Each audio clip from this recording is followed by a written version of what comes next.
introduction. Oh, yes, thank you, Zoom. Yeah, thank you very much for that lovely introduction, Gwen. And it's nice to hear how things look from your eyes. And I have appreciated the many conversations we've had and was reflecting on how similar the kind of ethos of our mutual organizations are. And I think that speaks to, why we've had so many conversations and why we're here. So, kia ora everyone. My name is Danu. I live in New Zealand and beautiful Aotearoa, New Zealand, as Gwen has mentioned. And you'll see I have a presentation for you, and it's peppered with slides, pictures of beautiful scenes from New Zealand, because we do a good line in epic landscapes. And for those of you who've been on Zoom all day, I'm hoping that the presentation will be easy on your eyes and that will be good. So I threw this presentation together and I gave it a title and I gave it a blurb, and I did what many of us do, just go, oh, that sounds great. Now, what am I going to say? And that was a beautiful forcing kind of function that helped me organize and collect my thoughts and turn them into something I can share with you. I haven't quite shared these things in this way before, so this will be a first outing for a lot of stuff, and I'm very proud and delighted to have the space to share with you a little bit about what I'm doing and what we've been up to, and then have a lovely talk with you for those of you who are still here at the end of it. So I'm going to share my screen and off we go. We can all see that, I hope. Perfect. Yeah.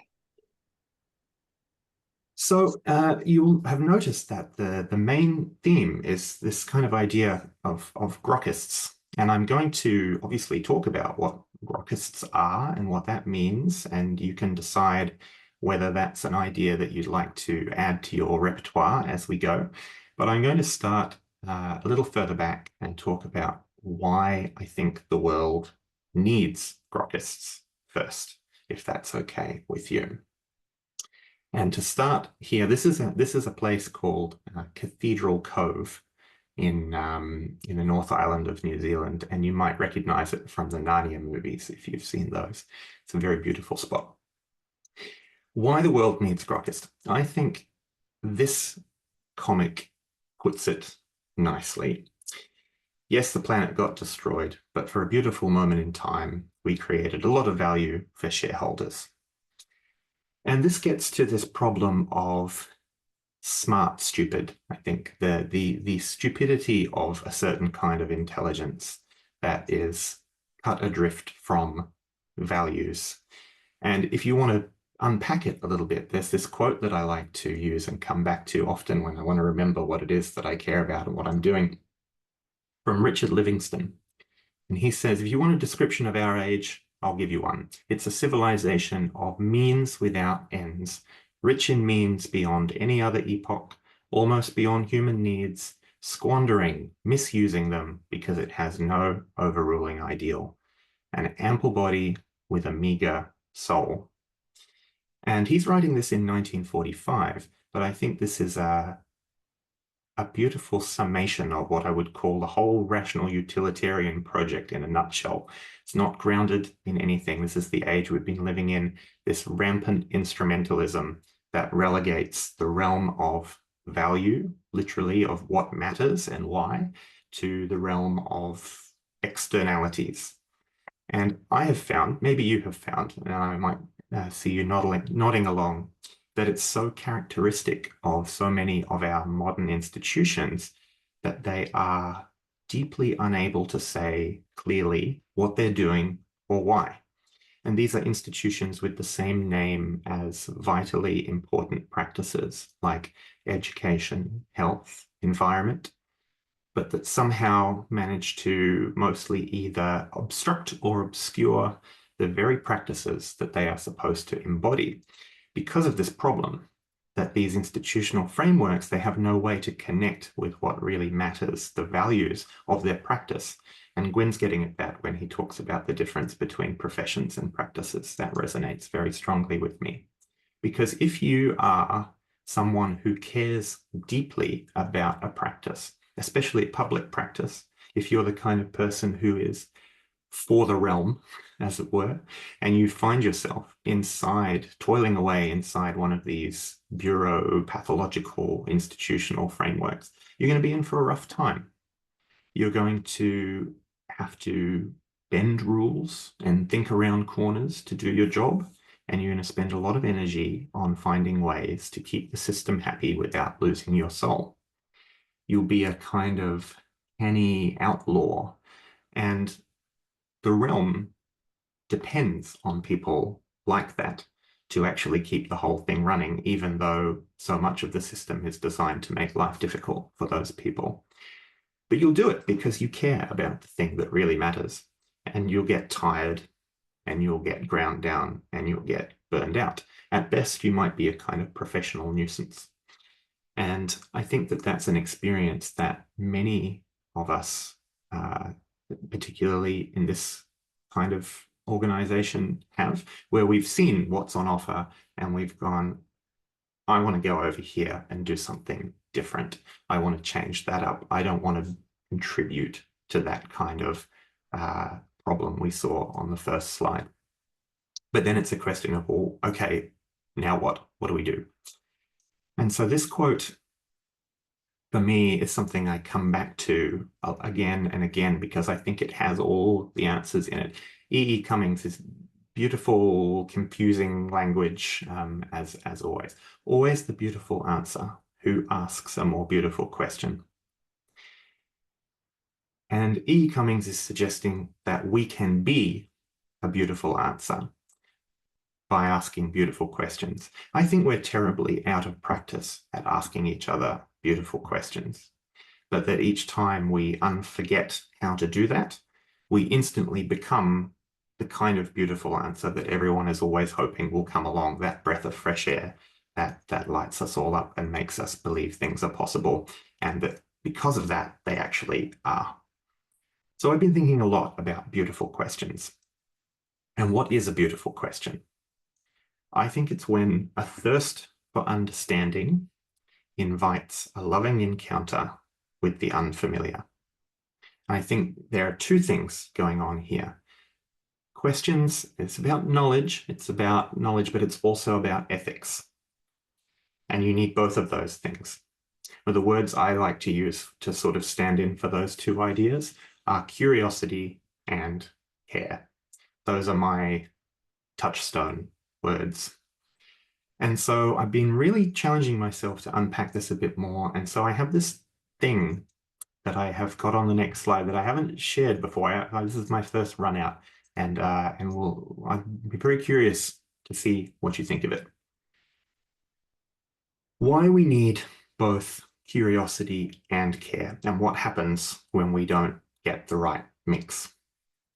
So if we don't have curiosity or care, then we're in the realm of ghouls and grey people.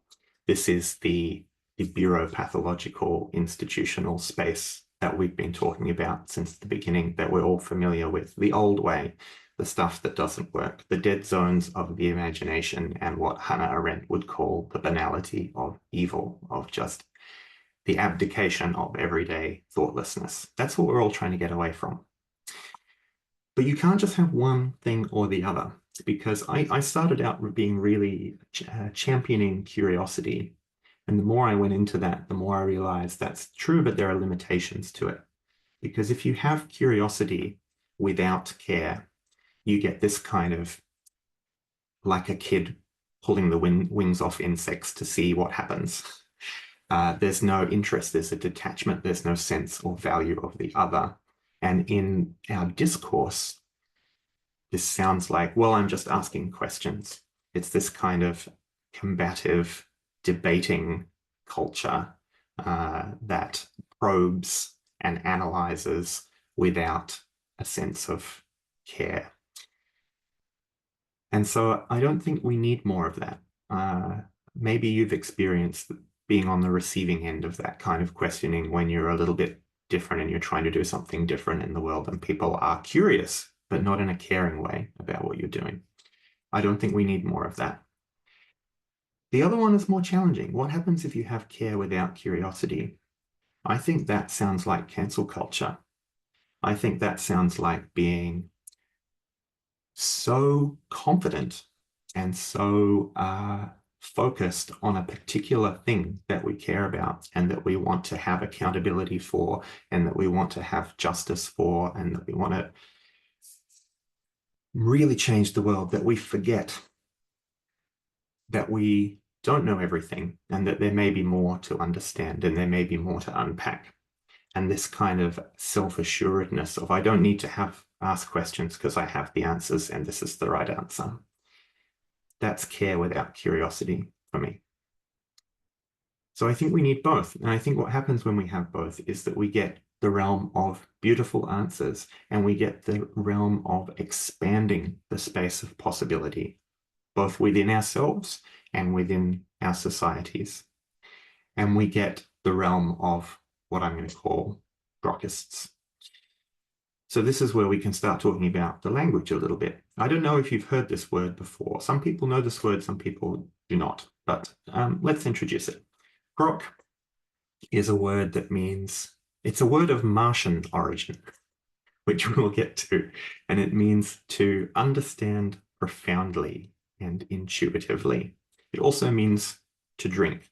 It's from this this science fiction novel called Stranger in a Strange Land about a human who grows up in Mars and then comes back to Earth and has to try and negotiate life here. And it's this expansive sense of knowledge plus ethics. I think it both contained that curiosity and the care, the knowledge and the ethics is contained in this idea because it's about not just the engaging, the analytical, rational left brain. It's about absorbing. It's about being empathic. It's about expanding and really taking in, drinking in understanding. So this is a word that has been in some small currency for the last 50 years or so. I grew up in the kind of internet counterculture of the late 90s and early 2000s, where this was a word in some currency. But it's not a word everyone knows. But grokkist is a word of my devising, a modifier, because I think we need curiosity and care, and we need an insistence on curiosity and care as a way of being in the world. If you are someone who goes through your life with a profound need to understand things as a way of being, if you follow your curiosity, no matter what kind of trouble it gets you into or out of, if you champion this way of being, then you can be a grokkist. And most of what I've been doing has been trying to figure out what the implications of that are and what that means. So we'll get into that. You can see the use of grok has been increasing in recent decades. I actually hadn't read Stranger in a Strange Land when I started Grokkist. I started it based on my own understanding of the word. And then I read the book and was quite pleased to discover that it aligned with my ideas of what it meant. Anyway, I should tell you a little bit about myself because I've been dropping all sorts of strange references and haven't really said what I'm doing yet. So let me tell you a little bit about my story and then we'll see where we get to. Heidegger says that we're all thrown into the world. And so I was born at a very early age and thrown into the world in the outer suburbs of Brisbane in Australia, which is why you can detect a soft Australian accent. And I had that sort of outer suburbs upbringing in the late 90s, late 80s, I guess. Yeah, there's a lot I could say about that. I don't think I will. I had a difficult time at school, and that's a whole conversation. I loved learning, but I didn't love school. And the tension between those things has been a really important through line in my life in many, many ways. I've worked in higher education for a long time since, and I have a very love-hate relationship with formal education. I dropped out of high school once and then went back and then dropped out again just to make sure. And I went and did my own thing and figured stuff out. I've always been interested in the intersection of technology, education, society. I like to know how people work. I like to know how the world works. I like to understand how it all fits together and why things happen the way they do, and maybe how they can happen differently, because it seems to me that a lot of things that happen don't need to happen the way they do, and a lot of things are given to us, but a lot of things are in our control, and why don't we do better? I would say these days that I am deeply angry at the everyday thoughtlessness in the world. When we are so smart, we have such capability, why do we do such stupid things so often? Why do we do so many unfair things? Why are we so nasty to each other? Why can't we invent something better? We know how. And now that I've been working in higher education and research, every single policy problem that you can think of, there's a whole ton of research from smart and caring people about exactly what to do about it, but we don't, for various reasons. So I'm very, very angry about that. But I have learned long ago to kind of metabolize that anger and be graceful about it and be good-humored about it, and to deploy that anger and channel it on the side of something generative, because no one likes to be around angry people for very long. So I like to make things. And when I dropped out of school and did a bunch of different jobs, I ended up starting a business doing, helping people who were doing interesting things with their design and their branding, and helping them get the most out of technology. And that was incredibly fun and rewarding. And it did very well right up until the point that it didn't, because I didn't really know what I was doing. I was in my early 20s and I hadn't had any formal training in business, and I was kind of just vibing the whole thing. And in retrospect, I am amazed how far you can get by doing that without, and now that I'm doing this the second time, I kind of wish for some of that ignorance and confidence back, because I'm kind of overcautious now, all the ways that things can go wrong. But anyway, I ended up losing all my money and some of someone else's money, and I ended up going bankrupt at 24, which was an interesting experience, which we could talk about another time. The experience of being socially dead, and that's something that is probably one of the most defining moments in my life, in my learning. I like to go around collecting experiences, and that's definitely one of the most interesting ones. But after the bankruptcy, I threw myself back into school, even though I didn't want to, and I accumulated some degrees. I studied social science, public policy. Later, more recently, I've done an MBA for my sins. And this is there I acquired concepts and vocabulary, which were probably, and some social capital, which were very useful things. I still didn't enjoy the educational experience at all, but the other things were useful, and I value the time and effort spent. I have a very squiggly career. I have changed jobs and changed entire careers many times, and I think this is a very characteristic thing of the people I'm going to call grokkists, which, as Gwen says, don't know what we do, don't really want to pin it down, but we'll get more into that. So, a squiggly career. I've done a lot of retail, hospitality, customer service kind of stuff, and I credit that for most of the really important stuff that moves the needle has come from that experience. But I've also spent a lot of time in administration and government and tech and policy and project management, all sorts of weird and wonderful things, accumulating experiences. And so along the way, I've accumulated experiences in what I would now call dehumanizing systems, uh, which is that problem I was talking about before of institutional frameworks that get in the way of the practices that they're supposed to uphold and represent. And so often what happens is I would burn out or get bored, bore out, someone has suggested that's called, or sometimes booted out when my uh, particular brand of caring and hands-on making things betteriveness wasn't quite what was called for at the time. And it's a sort of 2-year cycle that I've been in of finding some really interesting new professional opportunity, grokking everything about it, being super intensely interested, then 6 months of mastering it and getting confident, and then another 6 months of polishing and finding all of the variations and optimizations, and then 6 months of being extremely bored and ready for the next thing and starting to get destructive. And this is a cycle that, even though I've been aware of, it's been difficult to find a way out of. And when the pandemic came, I thought, well, I don't really want to be doing this anymore. Maybe there's an opportunity to do something different and change it up. I would say I am a multi-dimensional misfit, which means I can go anywhere. You can drop me in kind of all sorts of situations and I will help you and I will do well.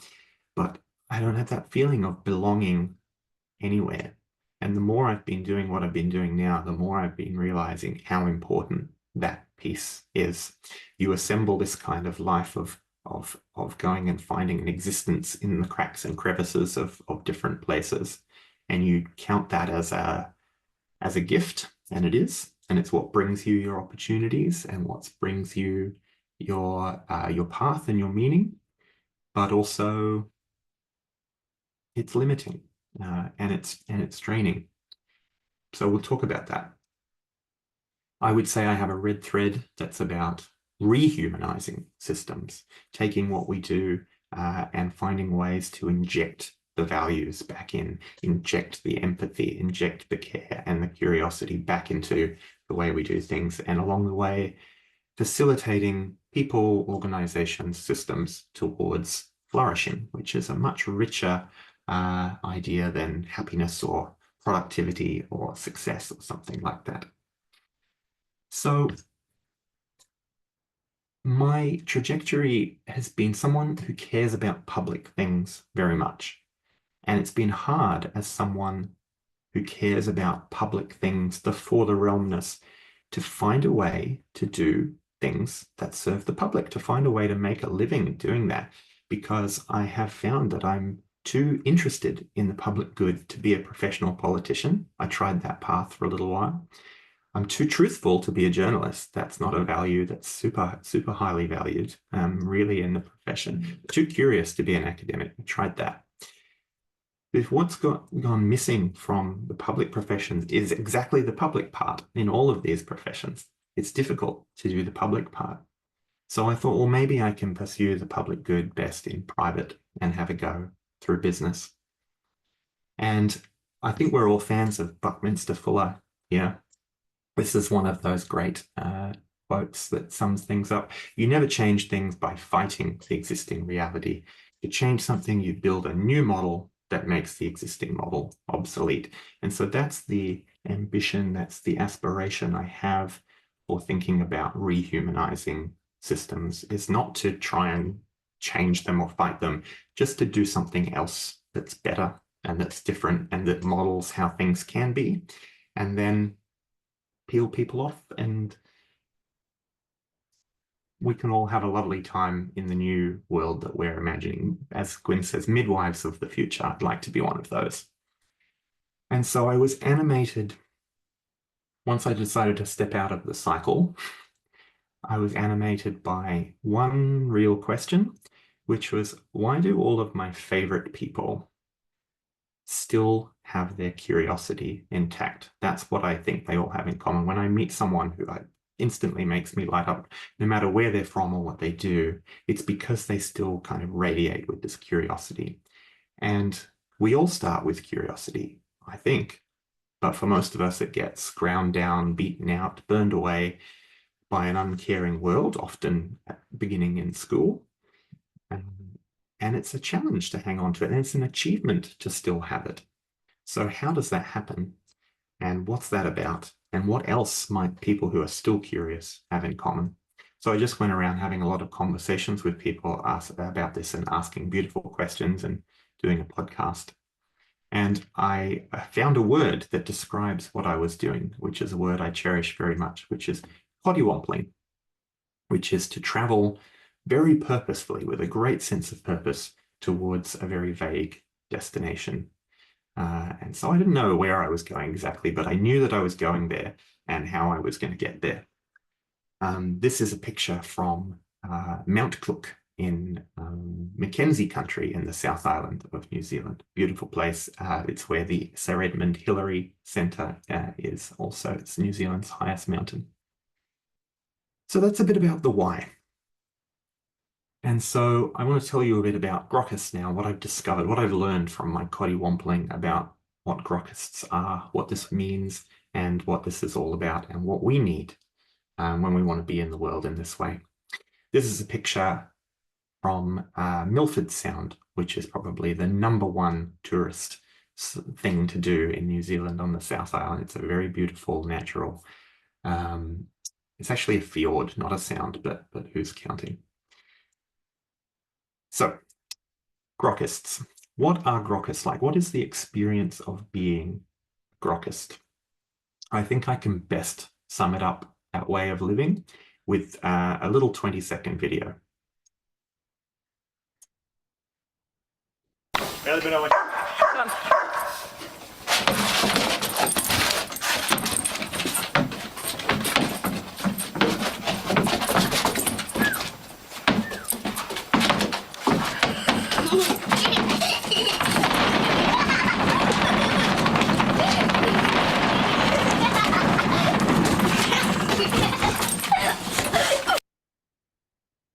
That dog is having a lovely time. It wants to chase the ball. It wants to chase all the balls. It doesn't want to let any of the balls go. It wants to follow them all wherever they go. It's kind of overwhelmed and a little bit scared, but its tail is wagging, and it's just, that's the best place to be. And I think that grokkists are people who are overwhelmed in the best way by curiosity and just need to follow all of our interests wherever they go. This is what grokkists look like in the wild. I think in a people sense, we can unpack that a little bit more and call it, as Gwen has nicely foreshadowed, the "so what do you do" problem, as I call it. These are 5 words that strike fear and panic and loathing into the heart of every grokkist who has ever heard this question, because it's very difficult to answer. So what do you do to compress your multidimensional self into a single answer that somehow is standing in for everything that you are and everything that you hope for and want to be? We have too many interests because we chase them all. That's how we get squiggly careers. But what we're really doing is accumulating experiences, and we're making connections and synthesizing understanding between those experiences as we go along. And it's the synthesis and it's the connections that we see that other people don't. That is where the value, the deepest wisdom, the highest value is found. But often that's not visible to other people. It's certainly sometimes not visible to ourselves because we haven't integrated it. And so we get preoccupied with what box we want to fit in, but we don't want to fit in boxes at all, but we know we have to fit in them. And if we don't pick a box, then someone will pick a box for us. And that's the kind of risk and the damage that gets done every time someone asks, "So what do you do?" It's the problem of recognizing and naming and then also communicating our expertise and value to others. And I want you to hear a little bit what this sounds like from one of the people I spoke to on my podcast, Trudy, who I think really captures the whole thing in about 1 minute, and see if you resonate with any of this. I avoided using the word play for years because nobody takes play seriously. You say creativity and people revere it, and you say play and people dismiss it. People said, "What do you do?" And I'd say, "Oh, I'm a I'm a so I've got the arts and experiential and it's communication." I got to a point where I was exhausted. I just didn't have the energy to bullshit. And I said to someone, "I teach people how to play." And they went, "Oh, yeah, I like it." And I thought, all these years I've been trying to wrap this up as something else, but actually, this is what I do. For those of us who don't fit into a box, it's a very confusing journey because you're always sort of wafting around, not really sure how you express what it is that you do. I was so excited to sit down and talk with you today because it made me feel like I made sense. There's something really wonderful about knowing that there is a tribe of people who all feel the same way and that it's starting to be appreciated. So on behalf of all the Grokkists, thank you very much. That's Trudy. She's had even more jobs than I have had, which is a fascinating conversation. But I think that really gets at the problem and the promise, and it's all happening in that 1 minute. What's at stake? So as I've been having these conversations, I've been accumulating a lot of the existing language for talking about this stuff, and here is some of it. Some of these words and terms, no doubt you are familiar with, and maybe some of them are new to you. This is the generalist problem in the simple terms. When you are the jack of all trades, the master of none. Sometimes the more positive framings are like being a multi-hyphenate or a multi-passionate or polymath or that Renaissance person idea. Sometimes in business, they talk about the T-shaped expert and other really exciting bits of language. I've heard principled rebel is quite a good one. I like professional nuisance.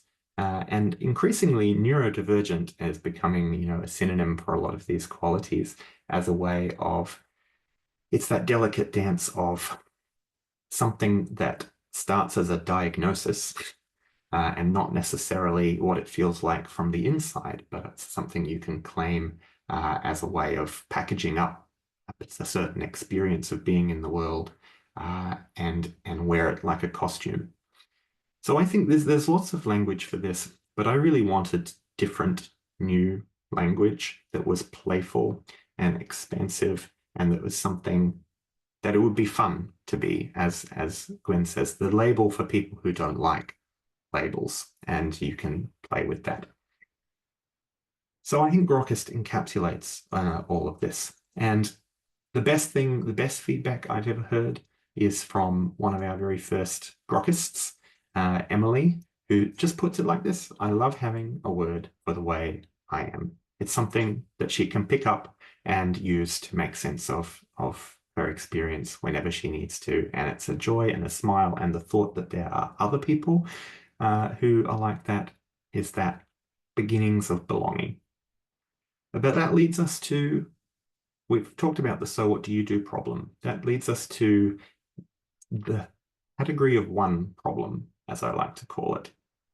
And this is where it really gets chewy. And I think this is where I've learned the most over the last year or two talking to people, because our category of oneness, our uncategorizable uniqueness, is the source of our identity in a deep way. It's both pride and pain. We love being uncategorizable. We love the fact that we don't fit a box and that we kind of scoot around doing all of this and floating around here and no one can pin us down. But also, it's painful and it shows up in ways that are surprising sometimes and that are invisible to us. It can look like wild confidence when we're in our zone of comfort, penduluming all the other way to wild self-doubt and blame and feeling not enoughness and feeling stuck and restless and unsettled and unseen when we don't fit a box and we don't know what we're supposed to be and what we're supposed to be doing. And that can look like wistful wonder when we see other people who seem to have this figured out. Not quite envy, but close.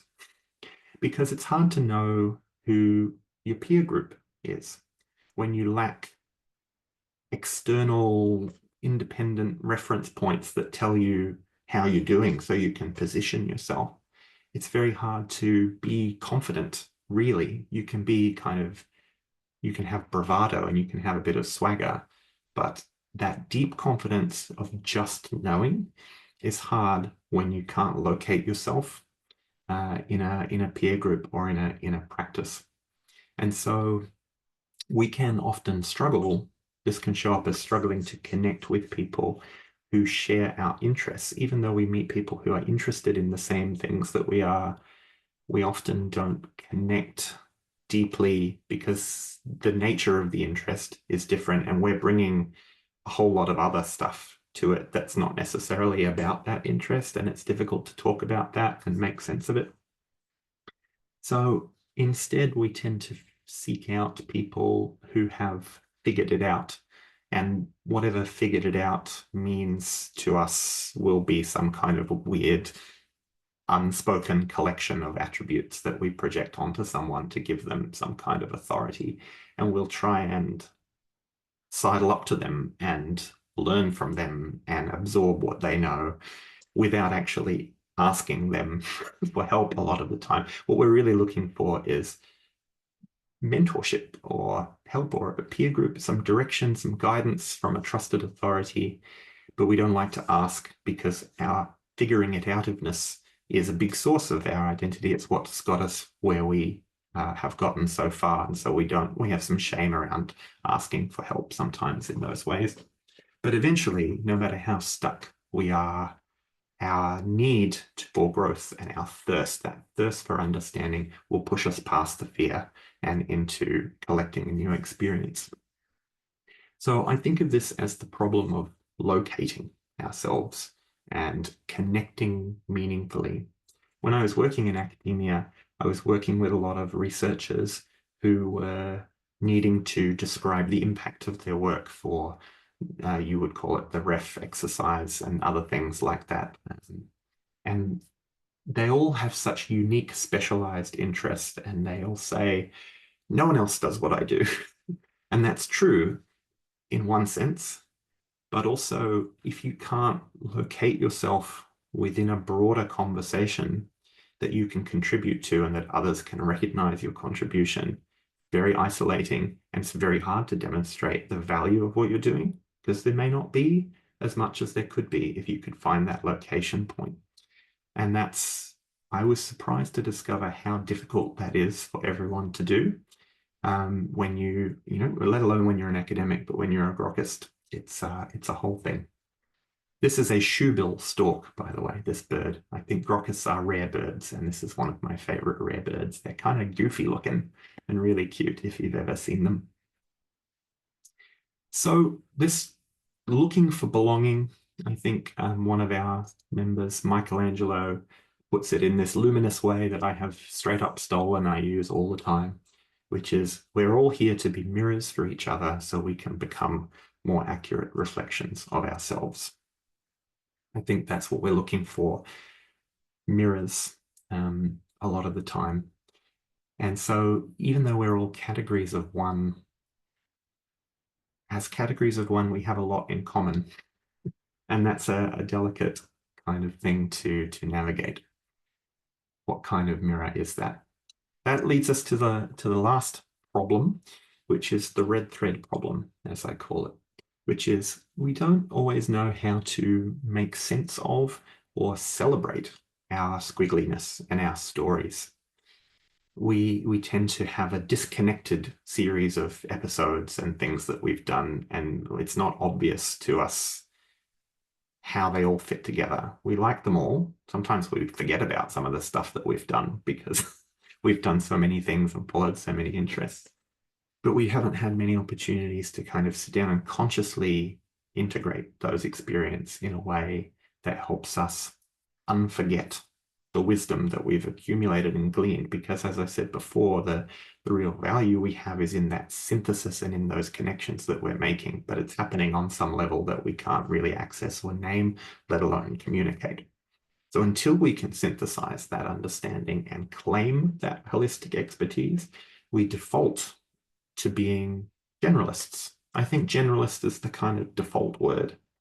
And there's a lot of literature around at the moment trying to G that up and turn it into something exciting. But I don't know, are you excited by the word generalist? It doesn't excite me, that word. It's kind of like, So I think that's the default state, a disconnected series of interesting, curious parts. But until we synthesize it with a story that honors our experience, we will be stuck and diminished because we can't figure out what comes next. The story helps us know what comes next. And many of us in our lives are going, what's next? I don't know how to think about that. So this is the problem of integrating and narrating ourselves so that we can address the world with confidence and clarity, move forward and flourish as our unrepeatable selves, categories of one. Brittany puts this, one of our grokkists, as embracing your inner outlier, which is a phrase I love dearly. And she says it's taking the parts of yourself we've been encouraged to abandon, reclaiming them in a way that's valuable and that shows people what they were missing. So having had lots of these conversations, hundreds of conversations with people from all over the place who do many weird and wonderful things, what I have kind of boiled these particular needs down into is 6 things. And there are more, and this is maybe not the best or the final formulation, but this is where I'm at today, and I'm kind of proud of it and proud to share it with you. I think grokkists are looking for deep, authentic engagement. It's really striking to me what happens when you get 2 grokkists together who recognize each other as such. We kind of have this sort of social armor way of being in the world where we are guarded about what we talk about and how much we share about our interests. But when you meet someone who's another rare bird, you go, and you start firing the connections, and the whole body language changes, and people come to life and have these wonderful conversations, sharing, making connections with people they've just met. And it happens instantly, and I've seen it happen many, many times. So we need spaces that allow for this kind of long form discourse, enabling meaningful conversations that resonate on a deeper level. I think this is a broader problem in society in general, this kind of loneliness epidemic that some people are calling it. But in Grokkist land, this is a particular need to have those rich, synthesized conversations where you don't get in trouble for being a lot. I think equally safe exploration is a real important value, a way to lovingly encounter the unfamiliar. Sometimes we want to seek out people with different views to us who we disagree with, but we don't want to have a debate or be combative, and we don't want to get in trouble for having different opinions. And we want just a way to explore each other's worlds and to make sense of things that we don't understand without it being unsafe. And I think that the desire to seek out things that are unfamiliar and challenging is a really beautiful trait that grokkists have, and we need ways to facilitate that kind of discovery because it's very beautiful when it happens. We need supportive containers, and I like this word container. I like this word occasion, because people who are grokkists have stuff inside them. Most people have like a top drawer project, something that's been sitting around, this idea that they've been toying with and noodling and chewing the edges of for years, and that they've maybe explored a little bit, but they need reasons, they need occasions, they need friendly audiences and helping hands to bring it forth and make it possible and help it be seen. Because without that space to express and practice, it's really about practice showing up as your multidimensional self. It's difficult to get past that stuckness. So we need containers and reasons and occasions and structures. And we need facilitation. This is the midwife idea Gwyn was talking about. It's hands-on help. It's care. It's someone who sees you, who cares about you, cherishes you, who can bring something into the world with you that's wise and wonderful, tangible and joyful. I think we, as grokkists, we're very good at finding resources and information, and we Google gurus and all of that. But none of that is a substitute for that really meaningful, okay, let's do this together kind of help.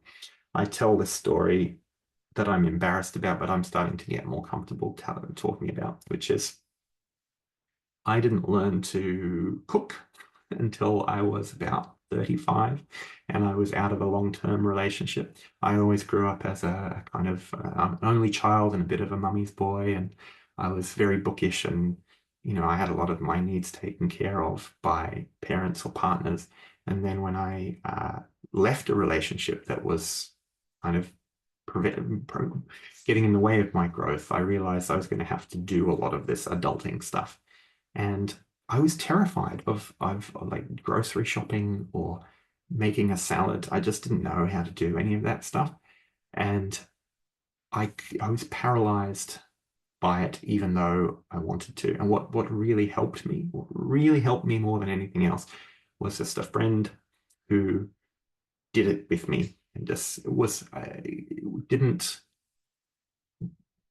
didn't mind about the shame. It didn't make me feel ashamed, just was with me, and we made some stuff together. And we did that a couple of times, and then I made it on my own. I sent him pictures of what I was making, and it was now that seems, that fear and that stuckness, that was the stuckness I had for about 20 years. It seems silly and a long time ago, but I remember the feeling, and I remember what unlocked it. And it was so simple, but so elusive. Just that person who'll sit with you. Curiously, another need is meaningful accountability. As people who don't like labels and don't like structures and don't like rules and like to do our own thing and figure out our own stuff, it's surprising to me how much this accountability piece comes up. None of us like being told what to do, but all of us want someone who can make us do things, the things that we want to want. And this kind of idea of an accountability buddy who gets you and sees you in the way that you need to be seen, and doesn't give you flow charts and Gantt charts and spreadsheets and milestones and things, but just kind of does that dance with you of, come on, let's do this. Very, again, personalized, very one-to-one, very delicate, but that meaningful accountability is really powerful, because a lot of us don't live up to what we know we can do, because there's always something else shinier to chase, or something else that needs doing. And so we miss those important but not urgent parts of ourselves. And finally, reflective encounters. We need those mirrors in each other. We need our peer group of other people who maybe are not like us in terms of what they spend their time doing, or where they live, or what they're interested in or good at, but who we connect with on a different way, as a way of being in the world, as a way of being champions of curiosity and care, a way of being grokkists. We need that. So I've been talking a lot. The final part that I wanted to share with you, and then we can have a discussion, is what we're doing as an organization to kind of honor and engage with all of this. This is a picture from Auckland, which is where I live, and it's very beautiful, and it's coming into this kind of time of year where this is what you see when you go out. It's about 20 minutes from my house. I can go sit there, just soak it all in. Very beautiful. So how we help grokkists to flourish. This is Grokkist, capital G Grokkist, Grokkist the organization, which we've described as a home for all those who insist on relating to the world with curiosity and care. I think the insistence is at least as important as the curiosity and the care. And what we're kind of about is helping every grokkist to unlock their grok, as we would put it. All of those things we talked about, finding the way to claim and step forward with confidence, all contained in this idea of unlocking your grok. And so if you are restless and you want to be deeply recognized and cherished for your category of oneness while receiving that hands-on help, that care from someone who can show you the way and step into your very own fearless future, this is for you. This is what we're thinking about. This is what we're trying to do. And we're still figuring out what it means, but we're getting better. We are a interdisciplinary, intergenerational, and international grokking community of practice. This is just a way of bringing together all the people who want to call themselves or want to think of themselves as being in the world as a grokkist, throwing them all together in a beautiful, humanized way to learn and reflect each other and flourish and grow together. And really, we've been asking the question a lot, well, what does that mean? How does it work? What are the structures and containers? And that's what we've been figuring out. And what we've figured out so far is that there are three big pieces to this.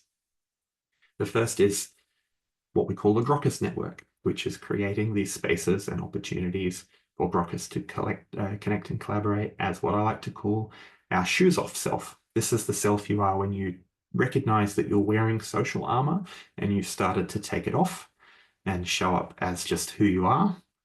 We create spaces where you can do that and meet other interesting and cool people through events and classes and so on. Because my particular passion is education, and I think I have a very educational way of being in the world. We have the Grokkist Academy, which is everything I wished school and university would be, but weren't. It's the answer to the question, what would it look like to create a radically accessible, inclusive educational curriculum focused on practical wisdom that ignites the soul's passion rather than just being about passing tests? And so we're working with people who are grokkists, who have so much of that synthesized wisdom to share, and we're finding a way to kind of tame it and contain it and share it with people in this really joyful way.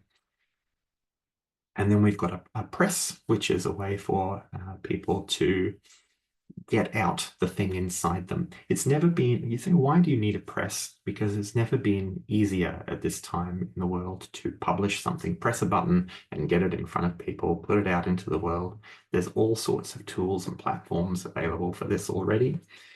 But I find when talking to people that what holds people back from starting their own thing or putting stuff out there in that way is that they care about it too much. It's actually care. They don't want to cast it into the void for like 3 likes on Substack or something. They want it to be seen, if not by 1 million people, then by 3 people who will really value it and care it. And so they will hold it until they can find a way to do that, because it's lonely to throw things into the howling void. So we want to create a space for those things that matter too much to be shared and thrown into the void. So some examples. In our events, our members host workshops and things. And what's beautiful about these is they're often doing it for the first time. Either they've, like the design thinking for Grokkist workshop is a good example. Colin does a lot of design thinking work and has done workshops, but hasn't tried doing it in the way he would like to do it and throwing it together in a different way. And so this is a kind of experimental space for him to practice throwing those ideas together in new ways and offering them. It's people, trying stuff out and sharing their knowledge and practicing sharing their wisdom and what they are curious about and what they care about. And we kind of help shape and get involved with that. Gwen did a lovely talk, and that was again a forcing function, I think, when you put it on the calendar and went, all right, now I have to talk about my life. Let me organize my thoughts and turn it into a story. And that was a very, very beautiful talk and one of my personal favorites. So we run these events. We try and run one of these a week on something. And you will know this because ASP does something very similar. When it comes to the courses, we've got 4.5 of them now. We're about to have a new one. Probably the most mature is this one, the Intro to Philosophy for Ecological Action. It's called Ecosophy, and it's about getting in touch with your deepest values, what you care about, and aligning your actions to your values. So it's a philosophy course, it's an ecology course, it's an environmental ethics course, it's a fun kind of dance party. It's many, many things all wrapped together in a 5-week cohort experience where you create an action project that you go and do in the world, led by my good friend and philosopher Nathan Dufour. And we have some other wonderful courses as well. Nora, who's from ASP, did one recently on different ways of having impact in the world and creating your own impact project. And we're about to kind of projectize the Unlock Your Grok idea into a kind of guided project where you take that thing that's been sitting in your top drawer for a while and we kind of ideate it with you and shape it and then turn it into a workshop or a course or a press article. And we get it out there in the world so that you can, get past that stuckness. So those are courses. And then we have, I mentioned the press. We have some lovely pieces in the press from our members. Margarita, who's on the call, published one recently where I think it was the first time writing in this way and an occasion to experiment with being writer Margarita about something she knows and cares about deeply. And I don't know, it's a very, very beautiful piece. I highly recommend you read it and I can share it with you. But yeah, just really high quality, lovely stuff.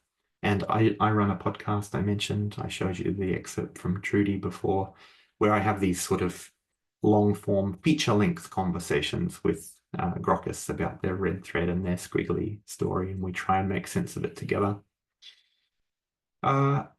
We are a regenerative business. I mentioned that I found for myself the best way for me to pursue the public good is in private. And so part of the creative challenge for me is to figure out how to do business in a way that is meaningful and resonant for me, that creates the kind of, because I think, business is how the world works. It's how things are done. It's wealth is created in the private sector, all of that. I do believe those things. I think we can do a lot better than what we do. And so trying to find the practices that will help us get there. The thing I'm probably most proud of is our forget about the price tag policy, where we give away a lot of stuff for free as it is, but the stuff that has a price tag on it, we have very easy, big, clear, colorful signs that say, if you cannot afford this, please walk through this door and or this door or this door or this door. And we have so many ways of making things accessible, and that this is the unlocking the commons media model where our members, because this is a member-supported social enterprise, are all completely on board with this ethos. And so they not only allow, but insist that we give stuff away for free, even though they may be paying for it. And I think that setting it up this way, I've been really overjoyed to discover that it not only works theoretically, but it works in practice for everyone and lifts the dignity of everyone involved. It's very beautiful. We had a in-person meetup last year. I went to New York to meet Nathan for the first time, and then we had a few other people turn up, and this is significant. There's Lalit there. We met Lalit for the first time. This is really significant because this is global and it's online first. And I think people tend to assume that online is somehow less than. And I've never believed that because I'm a technology person and also a humanist. And I find that technology can enable rich, thick relationships. And I've been incredibly gratified by the depth and the meaningfulness of the relationships that have been purely online. And then what happens is you go into the physical world and you just extend that window into 3D space. And it's like you've known these people all your life and it's so effortless. And I think that's a beautiful thing that technology can do. And I know we're living in a kind of anti-technological moment, but I will plant my flag on the technological mountain and say we can do this well. This was a very beautiful thing that was only possible because of the technological layer. And what a beautiful moment that was. So anyway, that is what we're doing with Grokkist, and you can check out what we're doing. And there's a newsletter, and if you want to talk to me, you can come and have a chat and see how you might be able to get involved or do something with us. There are all sorts of things I would offer. If you want to check out some stuff that we've done, I wrote a long form piece that really goes, it's a think piece about curiosity and care. We've got a little mini grokkumentary on what it means to be a grokkist that's quite fun, with some interviews and some unpacking the ideas. We made a music video about education and all of our ideas about what education can and should be. And I made a game about that bureaupathological problem of being a caring person in an uncaring system, trying to get something done. And it's an interactive fiction game where you are in the Republic of Administravia, tasked with delivering a large-scale public project like an opera house or a nuclear plant or a train station. And you have everyone's support and unlimited resources, and you just have to make it happen somehow. But it's quite difficult because bureaucracy keeps getting in the way. So that was a fun experience to kind of turn that into the interactive experience of having your soul flattened by an uncaring system. Normally it takes 10 years to discover how that works, but here you can discover it in an hour and a half. So that's something fun that you can play. I've been talking for a long time, so I only have a couple more things to say. This is a picture from the Mount Cook Glacier in the South Island of New Zealand. It's one of 3 glaciers. It's a little bit melted than it was a few years ago, but it's a very, very beautiful place. So back to me. I think what's interesting, reflecting on this experience that I've had for the last 3 or 30 years, depending on how you think about these things, is how insane this idea would sound to me 3 years ago. I did not expect to be getting into community building, which is what I am now doing. This is a community building effort because I am I am a massive introvert. Community building does not seem like something that should be for me. I love people. I don't always like people. It's difficult for me to maintain the energy. And not only that, but I'm trying to create a community of people who don't fit in any boxes and refuse to be categorized and don't like joining other people's things and are always busy doing 100 other things. So there's no center of gravity. Normally when you do a community, it's like based around a profession or an interest or a location or something. This is just around this idea, this word that I've invented of a way of being in the world. That's all it is that connects it. It's mad, but it's working. And I'm still learning to address the world. I've been kind of hiding away, talking to people and building this thing. And I'm just at the point where I'm feeling pretty proud and feeling pretty good about it, even though it's small. And Gwen talks about ASP as a 19-year-old. And Grokkist is like a 3-year-old or in its terrible twos. And it's wanting to make some noise and be heard, and it needs some attention. So I'm figuring out how to do that while claiming all my multidimensional selves. And so I would say that I'm still coddywampling. I still don't know where I'm going, but I am going there very insistently and with a great sense of purpose. And it is many things, but never boring. And that's the main thing. I'm never bored. So back to this, we need beautiful questions. If you don't care about what we do as a Grokkist or an organization, doesn't matter. Just we need curiosity and care. We need to expand the possibility space for self and society, whether you want to be a Grokkist or not, however you want to do that. That's what we really need. Because I think all of us who live in this way, who insist on these things, as unrepeatable categories of one, we have a lot in common. And I am someone who believes we already have everything that we need within us to create the most beautiful possibilities to live into. And we often just need to be reminded in a gentle, loving but firm way to unforget the things that we already know.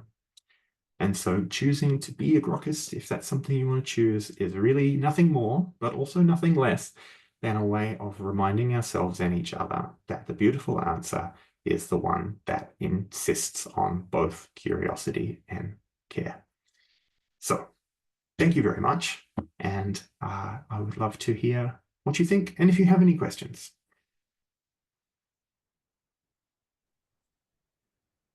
Wow. That was amazing, Dan. I have a So question. provocative. Please, Margarita. Did I hear you say it's 3 years old? Yeah, I keep changing my mind about this. The company was registered on the 1st of April 2022. I started thinking about it about 6 months before that, and I started thinking about it in an unconscious way about 30 years before that. So I'm curious whether this signifies you breaking the 2-year cycle. Great question. It's been on my mind since I started. What's going to happen? Am I going to get bored of this? Am I? Like, what's going to happen if I apply that 2-year cycle to my own thing? And I think what I've discovered is that cycle is still there. I have to find a way to keep it fresh. But because of the location thing that I talked about, locating myself deeply in the practice, that sustains a much longer kind of engagement. And not only do I break the cycle forwards, but I break the cycle backwards because I can then see what practice it is I've really been engaged in for 30 years. And that means that, yeah, there are little 2-year cycles floating on the top of that, but actually it's been a really long, sustained conversation about a particular thing. So, yeah.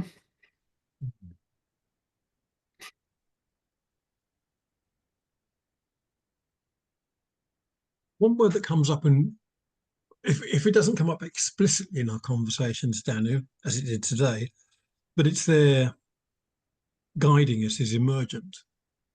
And this is the first time I've really had to focus on what this thing Grokkism is, but particularly for me. So it was beautiful hearing what it is for you. And there are two things that struck me that I've never been cognizant of before. One is that it's a safe place to explore all those parts you don't know you've got. You know they're somewhere, but you've never explored them. So we hear ourselves talking about things and saying things that I have never been aware that I knew or thought before. And that's, to me, that's the curiosity of, like, where is this conversation going to draw from? But the other thing that struck me, just in your last slide, was when most people say, what do? They're talking about your past. And I think for me, what the Grokkist space allows is to open up every possibility for the future. Because by not having a label, it doesn't stop you from going anywhere. It's a passport to the future, to all the possibilities. And that's why I got rid of my CV, because it was anchoring me down into my past. And I think that's maybe another aspect of Grokkism. So what do Grokkists need? To me, the unlimited possibilities of the future, not being anchored down by a past or restricted in where we go. Like our conversations, they end up in all sorts of places. I wonder whether does that resonate for you? No, it really does. I think many things you've said there, but when I'm reflecting on the fact that often when I talk about the so what do you do problem, sometimes people come to this problem and what they think they want is a way of fitting into a box more easily. They kind of want the answer to the question. And actually, they don't really want that, because when they've had that advice already, you hear that advice a lot. It's niche down, it's pick. What they really want is the possibility of improvising, playfully improvising a different answer every time. and knowing that what they want is to remove the fear that that answer won't come. So it's if you are really in touch and you can name and you can recognize and you can communicate your expertise, you won't have an answer, because as you say, it's about the past, that question. And as soon as you have a neat little formulation, it's already in the past, it's already stale, it's already finished. So it's about being able to playfully improvise a different answer each time, depending on the context and the situation, I think. And that's the sort of mode that people get into when they start experimenting and discovering those different rooms of their house that they've forgotten that they had, and spending some time hanging out, and they're going, oh yeah, I remember this. And so that's what we really enjoy, is providing the space to do that and seeing what happens. It's amazing what is emergent. I still think the most surprising thing that's happened is some random call. I forget even what it was now, but it was a call where someone mentioned juggling, and then it became apparent that like 8 people on the call knew how to juggle, and then everyone wanted to grab their stuff, and it turned into this impromptu juggling lesson. And then that became a discussion about how the mechanics and the kinetics of juggling help someone work through burnout, because it helped them get through the idea. It was this making those connections and practicing, really beautiful. I'm seeing some things in the chat, and I'm conscious that I'm wittering on, so maybe I should look at the chat. Tristan, did you want to say something? Yeah, I wrote it in the chat as well. I appreciate this. This was really nice to hear. But do you think that I mean, it strikes me that some of this comes down to conflicts within how we're getting pigeonholed within the societies, though, especially Western. I mean, I can speak only to the Western societies, job placement sort of things, and going back to hunter-gatherers, or other early humans had to be generalists, had to be able to craft things, and had to be able to find food, and had to be able to do many different tasks. And sort of the same idea coming back again. I wondered if you have considered if certain cultures perform better at this than others, um, you know, accept these sorts of um, ideals that you really are sharing here. That is a deep question, which I have not thought about explicitly in those terms. So let me think about that. I'm someone who definitely likes to go away and think about things before I come back, but let me offer you an off-the-cuff response to that. I mean, I notice you mentioned in the chat, do you think capitalism is able to function with these ideas? And I think one of the discussions that comes up a lot is, when we recognize the limitations of the social and economic systems that we are in, but still have to interface and engage with what is the manner of doing that. Our community has a lot of leftists and anarchists and people who would want to flip the table and do something different, but equally it has people who are quite establishment people and prefer to work within things and incrementalize and reform. Reformers, radicals, and revolutionaries. And what's interesting is when you throw them all together, they all get off their scripts, because everyone is used to having. This is not me directly answering your question, but I'm going to sidle up to an answer, I think. Everyone's very used to having scripts and having conversations with people who fundamentally don't share or are skeptical or fearful of the values that people care about. And so you're used to giving a performance of how to have those conversations. So when you throw people together and in a spirit of curiosity, where you're like, oh, I'm not asking you to defend this identity that you're attached to, I'm just interested, then it kind of melts away. And what ends up happening is the creation of something new in the space between all of those positions that people have kind of entrench themselves into. And I always think that's where the hope for things is. It's in the space between things that we think we know. And that's that, again, space of possibility. There's this exercise that we do, you've probably seen it, where there's like a grid of 9 dots. And it's like, how do you draw a line that hits all the dots without taking your pen off the page? And you look at it and people go, it's impossible, you can't, because you have to. And then someone who's thinking in terms of possibility will realize that you don't have to stay in the 9 dots. You can kind of go outside the dots. And then once you do that, there's a way of doing it. And that kind of recognition of expanding the possibility space is really what it's all about, and not limiting ourselves to the rules that we have in our head.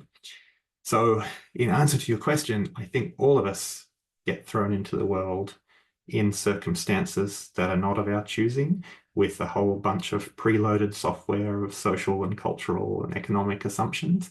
And then we spend our lives bringing those to the things that we do, and also kind of deprogramming them and becoming aware of them and deciding how we want to respond to the circumstances that we have been given. So we don't get to choose the circumstances, but we get to choose what we do and maybe create a new system. I'm not an isms person. I don't think the answer is an ism. And so there's a whole conversation about as Nathan would say, what an ism is and isn't. And that's a fun conversation to have. I'm not sure I answered your question at all, Tristan, but I hope it was interesting. It was a really nice journey. I liked that still. Thanks. And then Jan says, I hear young people still thinking only in terms of getting funneled into the corporate world, which I feel sure will eat them up. Yes. And I feel secure being what you're calling grokkists. Lovely. I wish that for them, that it's a thing to have a support system to make it conceivable to go it alone and follow their instincts. Yes, beautiful. I think that is actually a generational thing that really speaks to my generation, where we were given a message that we could do anything and that we could do whatever we want. And then we found that that was perhaps not as true as we had been led to believe, and we might have been eaten up a little bit by the corporate world, and then had to make sense of all of that. And some of us are still struggling with that. I think, that's a big problem to solve. I think how I would like to address it is the 4th thing in that grid that I didn't show you. I showed you Grokkist Network, I showed you Grokkist Press, I showed you Grokkist Academy. And my secret, super hairy, scary, ambitious goal that I don't usually talk about is Grokkist Talent House, which is eventually, if you get all the people together who are unrepeatable categories of one, and they're all beautiful and they're all grokkists, then you can create opportunities for placements and internships and employments and projects and ways of creating real tangible opportunities to go and do things in the world. And I think I know how to do that. And I think that's where I would like to go with this if it works the way I hope it will. So I'll be one small part of a broader solution, hopefully.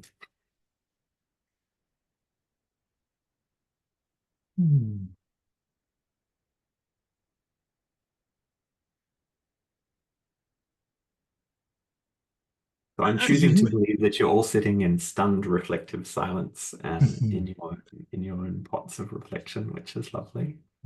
I just want to say thank you very much for listening to me the whole time and for sharing the space. It's been really delightful. Yeah, thanks. I've just got a million things I want to say, but I'm trying to formulate them into questions, and that's so difficult. But one thing I will ask you, Danu, you mentioned a few times, the education system. I think a lot of us share similar views that the education system tries to almost dehumanize and commoditize people. Hence Jan's statement that it's like a funnel squeezing people into these compliant units that have got the knowledge that someone wants them to have so they can go and do a job or a role, rather than give them the confidence to try and discover who they want to be, and not just the one thing they want to be, but all of the possible versions of themselves. So I wonder whether you think that Grokkism is that thing that's lurking in everybody, that just is trying to find a way out through the. Maybe we need some cracks in our veneer to let some of the light out. And because for me, it was almost like an escape to find people that I could instantly relax with, who didn't need labels. And I find ASP is a place I can be instantly relaxed, because people come with a trust and a caring for each other, and honour the vulnerability. But in the Grokkist, I found a very different. It almost went another level down on that, as if this is maybe what something is deep in the humanity of everybody that isn't recognised, that's subdued, suppressed by our culture, by our education, by our societies. We want more predictability. Yeah. Yeah. Great. That's goes right to the heart of the whole thing, I think, for me. And I think about this a lot. Is this for everyone? Who is it? What are the scopes here? Because I don't wish to own or gatekeep or control what being a Grokkist is or who it's for. But also, I really want to protect the sense of safety and comfort that you're talking about when you know you can walk into a space and show up in a particular way. I believe personally that, yeah, this is the antidote to the image I have of, I mentioned banality of evil in the very first kind of slide. It's the antidote to that problem of being brutalized, desensitized, stigmatized into becoming the person who does terrible things out of thoughtlessness and a failure to think what we do, a failure of ethical imagination. We all come into no one comes into the world as that person. No one comes into the world as an Adolf Eichmann. But we create all of our systems. They are designed to create that. And this is the antidote to that. None of us have to become that. I'm not so naive as to think that it is for everyone, and that it will appeal to everyone, or that everyone will resonate with this, or it will speak to them. So I think I would just have to defer to the great philosopher Remy from Ratatouille, who is all about the idea that anyone can cook. This is a great chef. Not everyone can be a great chef, but a great chef can come from anywhere. So anyone can be a Grokkist. Not everyone, but anyone can be a Grokkist if they want to. That's how I would think about it. Cool, thank you. I would love to hear some last comments, possibly from each of you, from Dan, Margarita, Tristan, Kendra. I haven't heard many of your voices, and I really appreciate. If you want to stay silent, that's fine, but I welcome. I'd love to hear you if you have a last thought. My last thought is, this isn't my first encounter with the Grokkist, but so what I can say is the repeat experience of just having words that describe something of me and just kind of going, me. That. That's very beautiful. Thank you. And you asked, what am I most excited about in the Grokkist space in the next year? I am excited about it getting some traction, I think. I feel like I've been spending a lot of time listening and learning, and now I want to test. I want to go get some wins, and I want to get it in front of some people and see what happens. Because every time I do something like this, I have this kind of response of, yeah, I'm onto something here. This is real, and I want to see where I can go with that And I don't know, I'll collywomple it.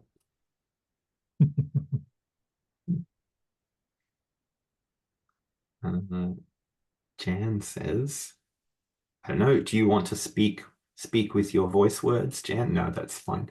Then I don't know what you sound like, but I won't try and ventriloquize you except for just reading your words. I think this is crucial for the future, that kids now have exposure to a Grokkist mentality despite the education system, because the future is so uncertain and they will no doubt need to pivot on a sixpence in their lives and find new ways through.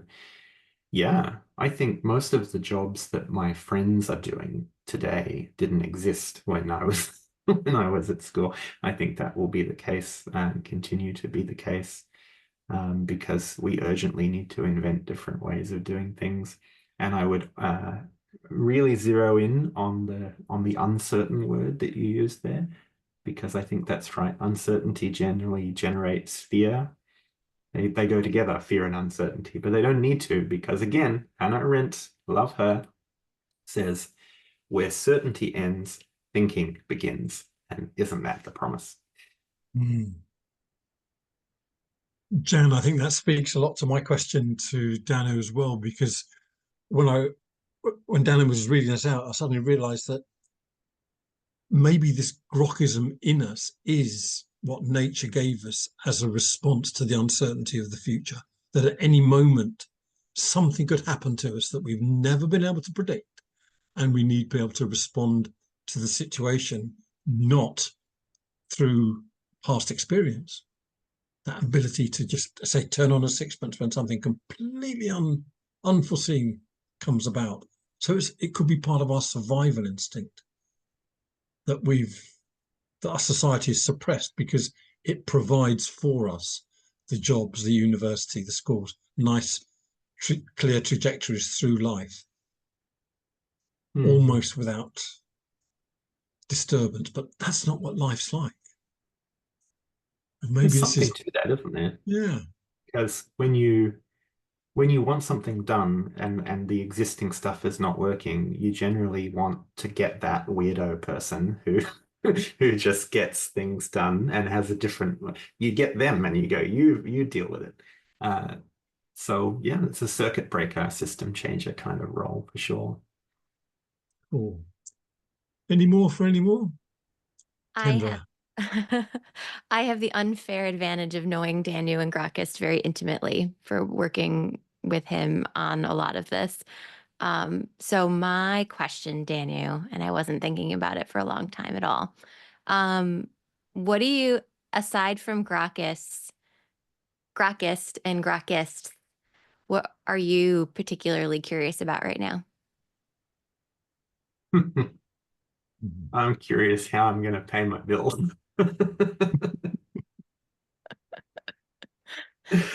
I can't wait to find out how I'm going to solve that problem.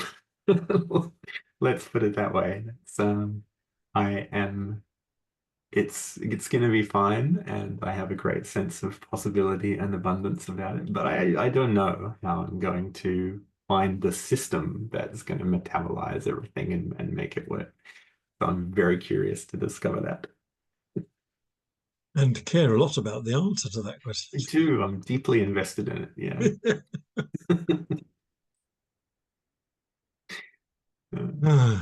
Thank you all. This has been a really wonderful evening, and possibly morning or possibly afternoon, wherever you are. Where are you, Kendra? I'm in New York, not the city, up in the pretty countryside parts. Right. Well, I am going to kill the recording